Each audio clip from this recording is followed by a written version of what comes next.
Internal accruals as source of finance for the project. What are internal accruals? Internal accruals are basically cash profits generated by the business which are reinvested into the business instead of being declared as dividend. Okay. So what do I mean by cash profit? This is basically profit after tax added by depreciation, added by interest on term loans, but deducted by dividends if any declared. Okay. So this is the profit which is available, and this profit can be used for part financing the project. But here there are certain guidelines. Okay, that's what we are going to see. Let's see.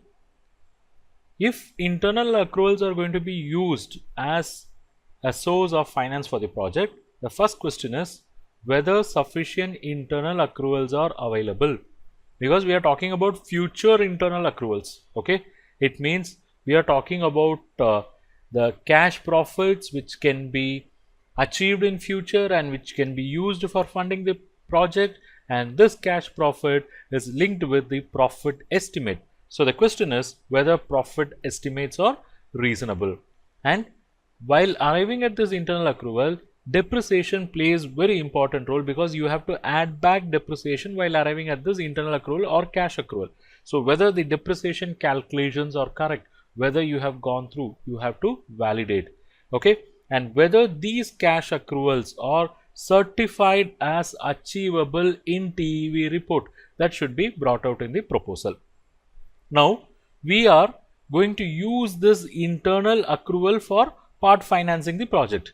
It means you are going to make use of a portion of cash profit. You are going to make use of portion of cash profit for funding the project. Okay, but it is same cash profit which should also be used for servicing the existing loans. So the question is whether internal accruals are available even after servicing the existing loans. Okay, if yes, then yes, we can go ahead with it. But again, a checkpoint is whether current ratio is satisfactory.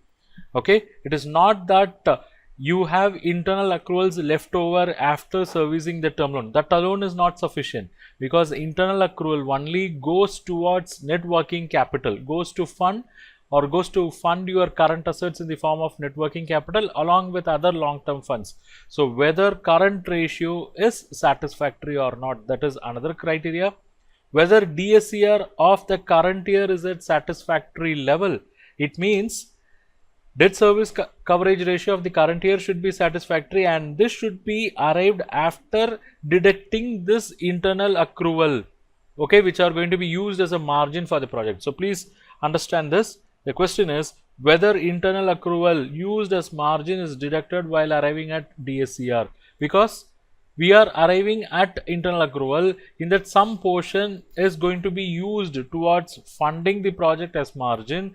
That element have to be deducted. That is, margin internal accrual should be deducted from total internal accrual while arriving at DSCR. We'll be discussing about this when we take up separate sessions on DSCR.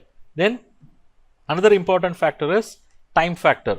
Whether time factor is taken into consideration while taking this internal accrual as source of finance, because for example, some project, let's say the project what the borrower proposes, its implementation will get completed in first quarter itself. Okay, then you cannot consider the internal accrual of the entire year, because first quarter means you have only 1/4 of the year, in which case only 1/4 of the internal accrual can be factored. So things like this are all taken into consideration or not, should be brought out in the proposal.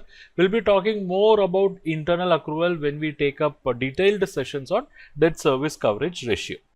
Thanks for watching this video, and I hope you like this lecture. If you wish to learn more on the areas related to this topic, check our comprehensive course. I have shared the details and link in the description below. Click, sign up and enroll. I'll see you inside the course.